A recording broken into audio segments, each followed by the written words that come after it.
الحمد للہ رب العالمین وصلی اللہ علی محمد وآلہ اجمعین واللعنۃ الدائمۃ علی اعداء محمد وآل محمد اما بعد وفقنا اللہ وإیاکم للعلم والعمل الصالحین انشاءاللہ تعالی ایک مرتبہ درود سے آغاز کریں گے.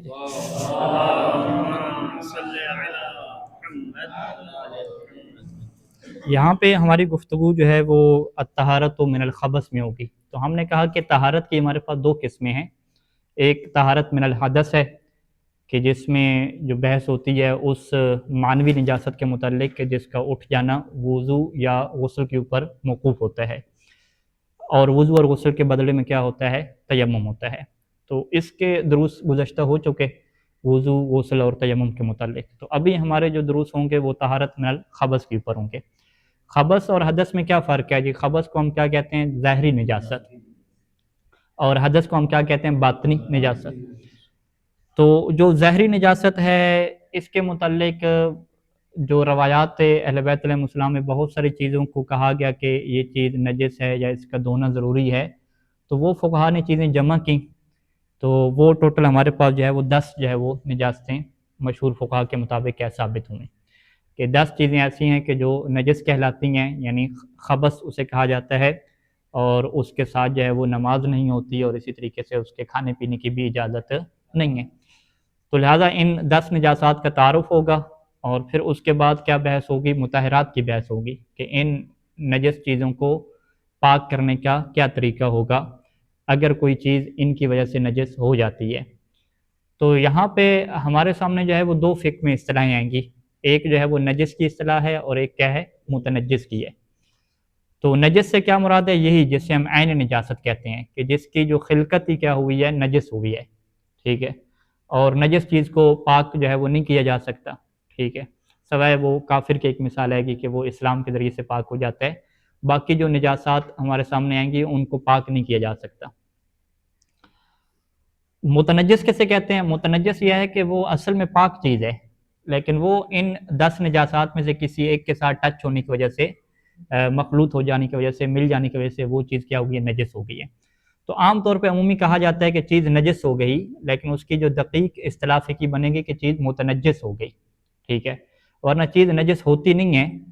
ٹھیک ہے، ہو نہیں جاتی چیز نجس، بلکہ پہلے سے کیا ہے؟ اس کی خلقت ہی کیا ہوتی ہے؟ نجس ہوتی ہے. ٹھیک ہے جی. ہاں، یعنی متنجس کیا مطلب؟ کہ پاک چیز کو نجس کیا جاتا ہے. ٹھیک ہے، پاک چیز کیا ہو جاتی ہے؟ نجس کی جاتی ہے. اور نجس کیا مطلب؟ کہ جو پہلے سے کیا ہوتی ہے؟ نجس ہوتی ہے.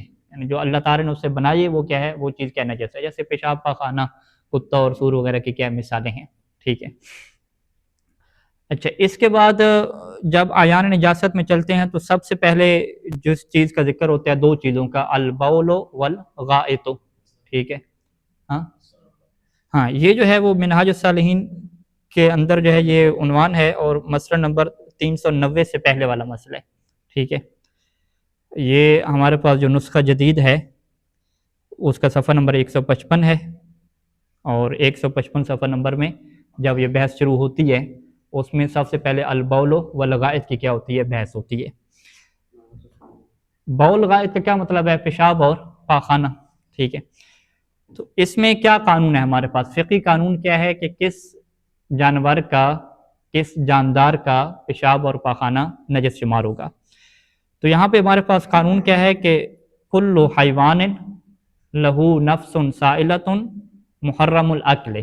یہ قانون آتا ہے کہ ہر اس حیوان کا پیشاب اور پاخانہ نجس شمار ہوگا کہ جس کے اندر دو چیزیں پائی جاتی ہوں. پہلی چیز کیا ہے کہ نفس سائلۃ. ٹھیک ہے، وہ ایک ایسی جان رکھتا ہو کہ جس کا خون بہنے والا ہے. یہ نفس سائلہ جو تعبیر ہے یہ اہل بیت علیہ السلام کی روایات میں وارد ہوئی، یعنی اہل بیت علیہ السلام سے یہ تعبیر لی گئی ہے. نفس سائلہ کی تعریف کیا ہوتی ہے؟ کہ جس سے اگر ذبح کیا جائے، کاٹا جائے تو اس کا خون اچھل کے نکلتا ہو. ٹھیک ہے، ہاں اردو میں کیا لفظ ہے؟ خون جہندہ کیا رکھتا ہو. یہ شاید فارسی کا لفظ ہو. ٹھیک ہے، اردو فارسی کا ایک ہی لفظ ہے. اردو کا لفظ کیا ہے؟ اچھل کے خون نکلتا ہو. ٹھیک ہے، یہ والا لفظ ہے. ٹھیک ہے، کہ دفق کو عربی میں کہتے ہیں دفق کو اس کے اندر. ٹھیک ہے، اور دوسرا کیا ہے کہ وہ جانور کیا ہو؟ حرام گوشت ہو، یعنی اس کا گوشت کھانا بھی کیا ہو؟ حرام ہو، حلال جانوروں میں سے نہ ہو. ٹھیک ہے، اگر یہ دو شرطیں حیوان کے اندر پائی جائیں، ٹھیک ہے، لہو نفس سائلۃ، اور دوسری شرط کیا ہوگی؟ محرم عقل کہ اس کا کھانا پینا، اس کا کھانا کیا ہو، حرام ہو، ٹھیک ہے، پینے کی بحث نہیں آئے گی، کھانے کی کیا بحث آئے گی، واضح؟ ہاں وہ حیوان کو تو نہیں پیا جائے گا نا، ٹھیک ہے، ہاں سوپ یعنی پی کھانا پینا، ٹھیک ہے، یعنی اس کا کھانا کیا حرام ہے، اب کھانا کی کیٹیگری کون سی والی ہو، جیسی بھی کھائیں پیئیں، ٹھیک ہے، سوپ بنا کے جو حالات ہیں، ٹھیک۔ اچھا یہاں پہ جو اب ہمارے سامنے مثالیں آئیں گی، وہ کون سی مثالیں آئیں گی کہ خون جہندہ کون کون سے جو ہے وہ جانور رکھتے ہیں؟ تو عام طور پہ اس کا ایک تو پریکٹیکل طریقہ کار ہوتا ہے کہ کسی جانور کو مارتے ہیں تو پتہ چلتا ہے کہ اس کا خون اچھلتا ہے یا نہیں اچھلتا، لیکن اس کو ایک اور تعبیر بھی بیان کی جاتا ہے کہ ہر وہ حیوان کے جس کے اندر انسان کے جسم کے اندر جس طرح ہوتی ہیں نا رگوں کا ایک سیٹ اپ ہے، اس طرح کہ اگر اس کے جسم میں کیا ہے رگیں ہیں، خونی رگ وغیرہ ہے جس کے اندر خون بہتا ہے، تو وہ اس طرح کے عام طور پہ جانور کیا ہوتے ہیں کہ انہیں جب ذبح کیے جاتے ہیں تو ان کا خون کیا کرتا ہے، اچھل کر کیا نکلتا ہے، اور جس کے اندر اتنے زیادہ رگوں کا سیٹ اپ نہیں ہوتا، جیسے اس کی مثال مچھلی کی دی جاتی ہے، اور مچھلی کے علاوہ کیا ہے مینڈک کی مثال دی جاتی ہے، چھپکلی کی مثال دی جاتی ہے، تو یہ چیزیں ایسی ہیں کہ جن کو کہا جاتا ہے کہ یہ خون جہندہ نہیں رکھتے۔ تو جو جانور خون جہندہ نہیں رکھتے اس کے بارے میں جو ان کا بول ہے، اور ان کا جو بول کے علاوہ جو کیا جائے گا غائط، جو ان کا پاخانہ، تو ان کا جو پاخانہ ہے اس کے بارے میں تو واضح ہے کہ وہ کیا ہو جائے گا، نجس ہو جائے گا، نجس یا پاک نہیں، پاک شمار ہوگا، ٹھیک ہے، وہ خون جہندہ نہیں رکھتا، پاخانہ ہے۔ لیکن بول کے متعلق سید سیستانی دامت اللہ علیہ کی احتیاط واجب ہے کہ اگر وہ حیوان ایسا ہو کہ جو گوشت والا شمار ہوتا ہے جیسے مچھلی ہے، تو اس کا بول کیا ہو جائے گا، احتیاط واجب کے طور پہ نجس ہو جائے گا، ٹھیک ہے۔ ہم قانون دوبارہ دہرا لیتے ہیں کہ ہر وہ حیوان جس کا خون جہندہ ہو اور حرام گوشت ہو، تو اس کا پیشاب اور پاخانہ دونوں کیا ہو جائیں گے، نجس ہو جائیں گے، ٹھیک ہے۔ اب اس میں کچھ مثالیں لے کر آئیں کہ جس کے اندر خون جہندہ نہیں ہوگا، یا کچھ مثالیں ایسے لے کر آئیں کہ خون جہندہ ہو لیکن دوسری شرط پوری نہ ہو کہ وہ کیا حلال گوشت ہو، تو ان دو میں سے ایک شرط بھی ختم ہوتی جائے گی تو اس کا پیشاب اور پخانہ کیا ہو جائیں گے، پاک شمار ہو جائیں گے، ٹھیک ہے۔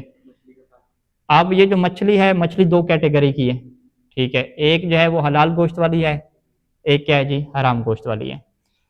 تو حلال گوشت والی میں ہم کہتے ہیں کہ چلیں وہ دوسری شرط مفقود ہو گئی، دوسری شرط کیا تھی، حرام گوشت کا ہونا، وہ شرط ختم ہوگی۔ پہلی شرط کیا تھی کہ اس کا خون جہندہ بھی ہو، ٹھیک ہے، تو دوسری شرط بھی ختم ہوگی حلال مچھلی میں، اور پہلی شرط بھی کیا ہوگی، ختم ہوگی۔ تو لہٰذا حلال مچھلی کے بارے میں ہم کیا کہیں گے کہ اس کا چونکہ ایک تو خون جہندہ نہیں ہے اور دوسرا کیا ہے جی، وہ حرام گوشت بھی نہیں ہے، تو پھر اس کا پیشاب پاخانہ کیا ہونا چاہیے، پاک ہونا چاہیے، ٹھیک ہے، تو اس کا کیا ہو جائے گا، پاک ہو جائے گا۔ اچھا مچھلی کی دوسری قسم لے کر آئیں کہ جو کیا ہوتی ہے، حرام گوشت ہوتی ہے، اس کی پہلی شرط کیا ہے، پوری نہیں ہے، پہلی شرط نجس ہونے کی پہلی شرط کیا تھی، پیشاب پاخانہ نجس ہونے کی، خون جہندہ ہو، تو مچھلی کا کیا ہے، حرام جو مچھلی ہے اس کا خون جہندہ نہیں ہے، ٹھیک ہے، پہلی شرط کیا ہے، پوری نہیں ہے، اور دوسری شرط کیا ہے، پوری ہے، ٹھیک ہے۔ تو قانون تو یہی ہونا چاہیے کہ دو شرطیں کیونکہ ایک ساتھ نہیں ہیں، جب دو شرطیں ایک ساتھ نہ ہوں تو اس کا پیشاب پاخانہ کیا ہوتا ہے، نجس ہوتا ہے یا پاک ہوتا ہے، پاک ہوتا ہے، کیونکہ یہ دو شرطیں کس کے لیے ہیں، نجس ہونے کے لیے۔ تو حرام مچھلی کا بھی پیشاب پاخانہ کیا ہونا چاہیے، پاک ہونا چاہیے۔ اس کی آپ وجہ کیا ذکر کریں گے، وجہ کیا ذکر کریں گے کہ بھئی اس کا خون جہندہ نہیں ہے، کیونکہ پہلی شرط اس کے اندر موجود نہیں ہے، دو شرطوں کا اکٹھا پایا جانا ضروری ہے نا، تو خون جہندہ نہیں ہے تو پیشاب اور پاخانہ کیا ہونا چاہیے، پاک ہونا چاہیے۔ لیکن اس میں ہم کیا کہیں گے کہ سید سیستانی کی پیشاب کے متعلق جو بول ہے اس کے متعلق کیا احتیاط واجب ہے، کہ احتیاط واجب ہے کہ اس کے پیشاب سے کیا کیا جائے، پرہیز کیا جائے۔ تو اس کا پھر پریکٹیکل مسئلہ کہاں پہ آتا ہے کہ وہ مچھلیاں جو حرام گوشت رکھتی ہیں اور جنہیں سجاوٹ کے لیے، زینت کے لیے وہ جو بڑے جو برتن ہوتے ہیں شیشے کے، اس میں رکھ کے جو ہے وہ گھر میں رکھا جاتا ہے، فرض کریں وہ رنگ برنگی مچھلیاں ہیں اور ان کا چھلکا نہیں ہے اوپر، مچھلی کا حلال ہونے کی شرط کیا ہے، اس کے اوپر چھلکا ہو، اگر اس کے اوپر چھلکا نہیں ہے تو وہ حرام مچھلیاں ہو جائیں گی، تو حرام مچھلیاں جو اس برتن میں رکھی ہوئی ہیں، تو اب یہ بات تو کنفرم ہے کہ مچھلی کا بول بھی ہے اور غائط بھی ہے، ٹھیک ہے، وہ دقت ہمیں نہیں پتا، یہ سرچ کیجیے گا، ٹھیک ہے، کیسے ہے، تو اس پانی کے اندر وہ پانی بھی کیا ہو گیا، قلیل ہو گیا نا، قلیل پانی ہو گیا، اس قلیل پانی میں مچھلی نے کیا ہے، غائط بھی اپنا خارج کرنا ہے اور بول بھی خارج کرنا ہے، تو اب وہ پانی والا جو برتن ہے اس کو ہم کیا کہیں گے، احتیاط واجب کے طور پہ کیا کہیں گے جی، متنجس کیا کہیں گے ہم، ٹھیک ہے، وہ بھی احتیاط واجب کے طور پہ ہم متنجس کہیں گے کہ اس سے پرہیز کرنا کیا احتیاط واجب کی بنیاد پہ ہے، ٹھیک ہے۔ اچھا اسی طریقے سے اور آپ تطبیقی مثالیں لے آئیں۔ ہاں ہاں اس کی طرف مراجعہ کرنا پڑے گا، میں نے مراجعہ نہیں کیا دوسرے فقہا کیا کہتے ہیں اس میں۔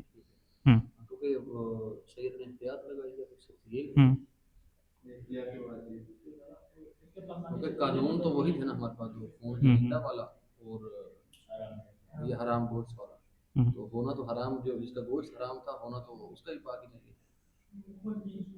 ایک شرط مفقود ہے۔ جی جی قانون وہی ہے، اس میں رجوع کر سکتے ہیں، لیکن میں نے دیکھا نہیں ہے باقی فقہا کو، یعنی قانونی طور پہ فقہی قانون کے مطابق اسے پاک شمار ہونا چاہیے، لیکن اس میں صحیح ثانی نے کیا لگائی ہے، احتیاط واجب لگائی ہے پرہیز کرنے۔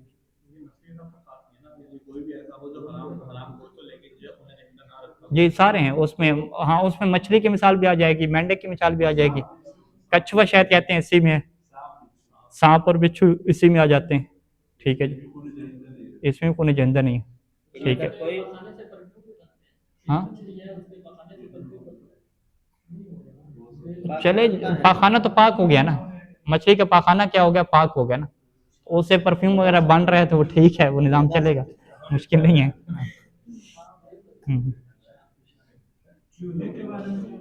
ہاں ہاں چوہے کے بارے میں کیا ہے کہ وہ چوہے دو قسم، ایک کو فارہ کہتے ہیں جو چھوٹا چوہا ہے، ایک کو جورز کہتے ہیں، جورد یا جورز لفظ ہے جو بڑا چوہا ہے، دونوں کا خون جہندہ ہے، یعنی دونوں کے بارے میں آپ انٹرنیٹ وغیرہ پہ سرچ کریں تو اس کا پورا اندر کیا ہے، ایک رگوں کا کیا سیٹ اپ ہے پورے کا پورا، ٹھیک ہے۔ ہاں چھپکلی پاک ہو گیا نا، نہیں اس کا پیشاب پاخانہ پاک ہو گیا نا، فقط اس کا جو باؤل ہے جو پیشاب ہے اس سے کیا پرہیز کیا جائے گا، حرام گوشت ہے نا، خون جہندہ نہیں رکھتے نا، خون جہندہ نہیں رکھتے، ٹھیک ہے۔ ابھی ہم کس کی بات کر رہے ہیں، باؤل اور غائط کی بات کر رہے ہیں نا، وہ میتہ کے بحث نہیں کر رہے کہ مریض چپکلی پاک ہے نجس ہے، ٹھیک ہے واضح۔ اچھا اب اس کے اندر ایک اور ہم نے شروع میں کیا کہا کہ وہ حیوان ہونا چاہیے، تو جو پرندے ہیں ان کو جو ہے وہ فقہ میں جو ہے وہ حیوان کی کیٹیگری میں شمار نہیں کرتے، اسے طیور کہتے ہیں، ایک حیوان اور دوسرا کیا ہے، طیور ہے۔ تو پرندے جتنے کے جتنے ہیں ان کا سارا کیا ہو جائے گا، باول اور جو پاخانہ ہے، یعنی باول اور ظرف اگر دونوں ہوں فرض کریں اس کے، تو وہ سارے کے سارے کیا ہو جائیں گے، پاک ہو جائیں گے، چاہے وہ پرندہ کیا ہو، حلال گوشت کا ہو یا چاہے وہ کیا ہو جی، حرام گوشت کا ہو۔ اس میں جہندہ والے بھی پرندے ہوتے ہیں جہندہ رکھتے ہیں خون جہندہ، ٹھیک ہے، یعنی عبارت کیا ہے کہ بول و طائر و زرق طاہران و انکان غیر المعقول اللحم بالاصل، ٹھیک ہے۔ کوا ہو گیا، کوے کے کیسز ہوتے ہیں ہمارے بر صغیر میں، یہاں پہ تو ہیں ہی نہیں کوے، ٹھیک ہے، تو کوے کے جو مدفوعات ہیں فضلہ وغیرہ کوے کا، وہ پاک شمار ہوگا یا نجس شمار ہوگا، وہ پاک شمار ہوگا۔ کوے کے علاوہ اور جو طوطا وغیرہ ہے، مثلا طوطے کے جو ہیں مدفوعات ہیں سارے، وہ کیا ہو جائیں گے، پاک شمار ہو جائیں گے۔ کبوتر وغیرہ کے چڑیا کے یہ تو ویسے بھی کیا ہوں گے، پاک ہوں گے، ہاں چاہے نجس چیزیں سے ہو جو بھی ہو، ٹھیک ہے۔ احتیاط واجب کی بنا پر ان کے بول سے نہیں کیا جائے گا، کیا جی، نہیں اس میں کوئی احتیاط واجب نہیں، ٹھیک، احتیاط واجب تو حرام گوشت میں لگائی تھی نا، نہیں یہ دوبارہ سے آپ اس میں دقت کریں جی برادران، ادھر ویسے شروع ہو گیا،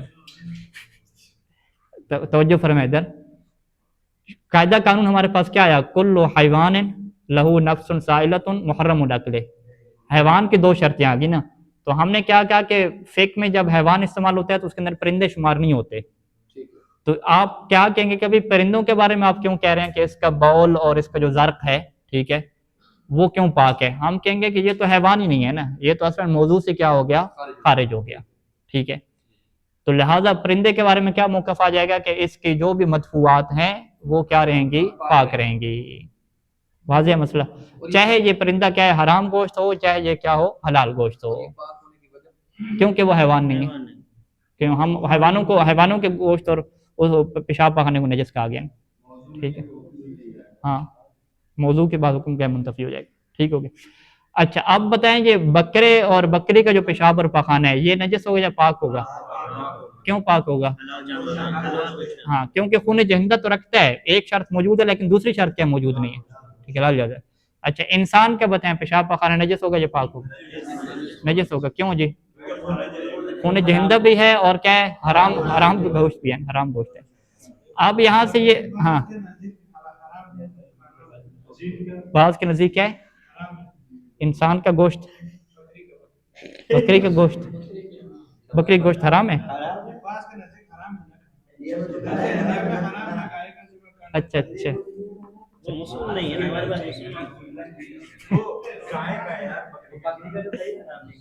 چلیں آخری نقطہ آپ توجہ کر رہے ہیں، آخری آغا مذاق کے موڈ میں بھی، ہاں ٹھیک ہے۔ اچھا اب یہاں پہ ایک سوال آئے گا کہ بھئی انسان کے پیشاب اور پخانے کو کیا کہہ دیا؟ نجس کہہ دیا، اور بکرے اور گائے کے پیشاب پخانے کو کیا کہہ دیا؟ پاک کہہ دیا۔ تو بکری انسان سے افضل ہو گیا پھر، ٹھیک ہے، بات تو بنتی ہے بھئی اس کے پیشاب اور پخانے کو کیا کہا؟ پاک کا، یعنی بکری کا اگر پیشاب کپڑے پہ لگا ہے تو اس سے نماز ہو جاتی ہے، لیکن انسان کا لگا ہے تو اس سے نماز نہیں ہوتی، یعنی ایک انسان کی حیثیت بکری جتنی بھی نہیں ہے بھائی، ٹھیک ہے، آپ سیدھے سیدھے جھوم کے ہیں نا، ٹھیک ہے، ہاں بکری اور بکرے سے کیا ہو گیا؟ یہ بدتر ہو گیا نا، ٹھیک ہے۔ تو اس کا مطلب کیا ہے کہ یہ لفظ نجس کو کیا سمجھنا ہمارے لیے ضروری ہے، ٹھیک ہے، یہ بنیادی تصور ہے، یہ کلیئر ہونا چاہیے۔ لفظ جو نجس ہے یہ ایک دو معنی میں استعمال ہوتا ہے، ایک کو کیا کہتے ہیں؟ نجاست حقیقی، اور ایک کو کہتے ہیں نجاست اعتباری، ٹھیک ہے، حقیقی اور اعتباری۔ نجاست حقیقی کیا مطلب؟ کہ حقیقت میں اس کے اندر کمی ہے، نقص ہے، ٹھیک ہے، حقیقت میں یہ کیا ہے؟ گندگی ہے، ٹھیک ہے، اس کے اندر واقعاً کیا خباثت پائی جاتی ہے، حقیقی طور پہ خباثت پائی جاتی ہے، ٹھیک ہے، جیسے فرض کریں کہ کتے کی آپ مثال لے لیں، سور کی لے لیں، کافر کی لے لیں، ٹھیک ہے، یہ ایسی نجاسات ہیں جس کی روایات میں باقاعدہ خبث کا لفظ ہے ان کے لیے، ٹھیک ہے، رجس کا لفظ ہے۔ دوسرا کیا ہے کہ نجاست اعتباری، اعتباری کیا مطلب؟ کہ حقیقت میں وہ کوئی بری چیزیں نہیں ہے کہ آپ کہیں کہ اس کے اندر کوئی حقیقت میں کوئی گندگی ہے یا بہت بڑا نقص ہے، ایسی بات نہیں ہے، بس اسے اعتبار کیا گیا، یعنی ایک اصطلاح اس کی بنائی گئی کہ ہم اسے اعتبار کریں گے نجس کے طور پہ، ٹھیک ہے۔ کیا مطلب اعتبار کریں گے؟ کہ ہم فقہا محدثین ہم سارے مل کر اس کے لیے ایک ٹرم یوز کریں گے، ایک اصطلاح یوز کریں گے، وہ اصطلاح کیا ہوگی؟ نجس کی ہوگی، لیکن وہ جو اصطلاح ہے نا وہ حقیقی معنی میں نجاست والی نہیں ہوگی، وہ کس معنی میں ہوگی؟ ہم یوں دیکھیں گے کہ روایات کا ہم مطالعہ کریں گے، روایات میں جب کہا جائے گا کہ اس چیز کو دھو لو نماز پڑھنے سے پہلے، اغسل مرتن یا اغسل مرتین، تو ہم اس کے لیے ایک جامع الفاظ کیا بنا دیں گے کہ یہ چیز کیا جی؟ نجس ہے، ٹھیک ہے۔ تو آپ کہیں گے کہ اچھا تو پیشاب اور پخانے کو یعنی روایات میں نجس نہیں کہا گیا؟ ہم کہیں گے بالکل ایسی ہے کہ انسانی پیشاب، پاخانے اور خون کو کسی بھی ایک روایت میں نجس معصوم کی زبان سے نہیں کہا گیا، یہ محدثین، فقہا، اخباری علماء نے یہ اصطلاح بنا لی، کون سی جی؟ نجس کی اصطلاح بنا لی۔ یعنی ابھی ہم وسائل الشیعہ کھولیں، آپ وسائل الشیعہ میں آپ کھولیں جی باب النجاسات، ٹھیک ہے جی، اوپر کیا بنایا جی؟ یہ نجاسات کا باب، یہ میں آپ کو ایک دو روایتیں پڑھ کے سناتا ہوں۔ اوپر بنایا ابواب النجاسات، باب کیا بنایا؟ باب نجاست البول، ٹھیک ہے، کہ بول کیا نجس ہے۔ نیچے آپ روایتیں پڑھتے جائیں کہ امام سے پوچھا کہ کپڑے کو بول لگ گیا کیا کریں؟ امام نے کہا اغسلوا مرتین، 2 دفعہ دھو لو، ٹھیک ہے۔ اگلا سوال پوچھا کہ بول لگا کیا کریں؟ کہا اغسل مرتین۔ پھر کہا کہ کپڑے کے جسم کے اوپر بول لگا کیا لگا؟ کہ صب علیہ الماء مرتین، 2 دفعہ اس کے اوپر پانی ڈالو، ٹھیک ہے۔ یہ جو ساری روایات ہیں جس میں امام حکم دے رہے ہیں اغسل مرتین، اغسل مرتین، اغسلوا مرتین، یا اسی طریقے سے کلی روایات ہیں کہ جب کپڑے کے اوپر بول لگے تو اسے دھو لو، یعنی آپ ساری نیچے روایتیں پڑھتے جائیں گے، کسی ایک روایت میں بھی امام نے بول کے لیے لفظ نجس استعمال ہی نہیں کیا۔ اسی طریقے سے خون میں آ جائیں، غائط میں آ جائیں۔ اوپر محدث اخباری جو ہے وہ کیا باب باندھ رہا ہے؟ نجاست البول، باب نجاست البول، نیچے 5 6 10 روایات نقل کر رہا ہے، کسی ایک روایت میں بھی امام کی زبان سے اس کے لیے لفظ نجس استعمال ہی نہیں ہوا۔ تو پھر اس کا مطلب کیا ہے کہ ہم فقیر بھی آپ کیوں نجس لفظ استعمال کر رہے ہیں؟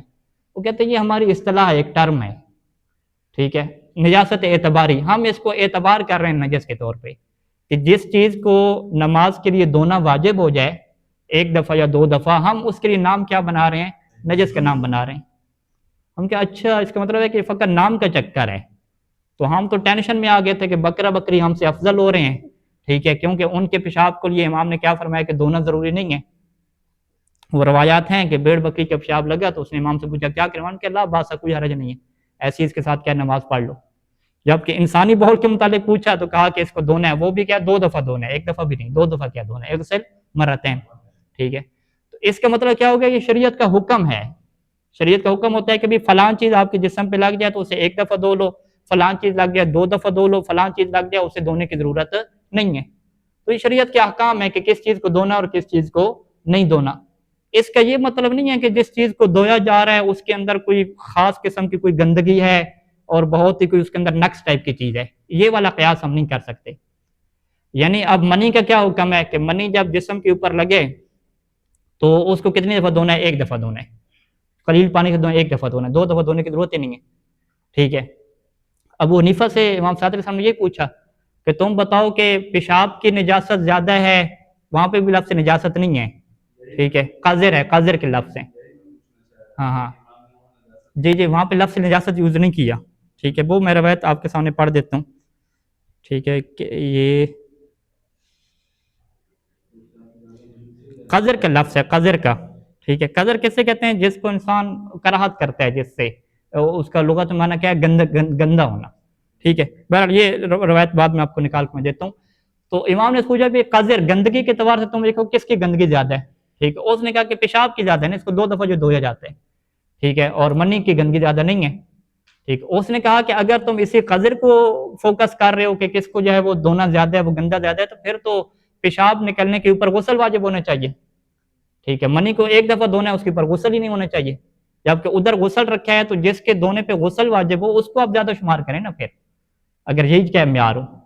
اس کا مطلب ہے کہ یہ معیار نہیں ہے کہ بھی جس کے اوپر غسل واجب ہو جائے اس کے اندر زیادہ نجاست ہے، جس کے اندر غسل واجب نہ ہو 2 دفعہ دھونا ہو اس کے اندر تھوڑی نجاست ہے، 1 دفعہ دھونا اس کے اندر اور تھوڑی ہے. یہ والی چیزیں نہیں ہیں یہ، بلکہ کیا ہے، شریعت کے احکام اعتباریہ ہیں. احکام اعتباریہ کا مطلب کہ شریعت نے پابند کر دیا کہ بھی آپ نے اس کو 1 دفعہ دھونا ہے، اس کو 2 دفعہ دھونا ہے، اس کو 3 دفعہ دھونا ہے، اس کو دھونی نہیں ہے. اس کے لیے لفظ نجس کی بجائے کیا لفظ استعمال کیا کچھ روایات میں، بس حنفیہ میں اس طرح کے ابواب میں یہ لفظ استعمال نہیں کیا گیا. قذر کا کیا لفظ استعمال ہوا، قذر، قاف زال اور را. ٹھیک ہے، قاف زال اور را کا لفظ استعمال کیا، قاف 2 نقطیہ، زال اور کیا ہو گیا، یہ را ہو گیا. ٹھیک ہے، انہو قذر، وہ جو لفظ قذر ہے. ٹھیک، لفظ قذر استعمال، یعنی نجس کا لفظ استعمال نہیں ہوا، قذر کا لفظ استعمال ہوا، گندا گندا. قذر کیا ہوتا ہے، گندگی ہے. ٹھیک ہے، ہاں، لیکن فقہا نے قذر کی بجائے اس کے لیے ٹرم کیا بنا لی، نجس کی بنا لی.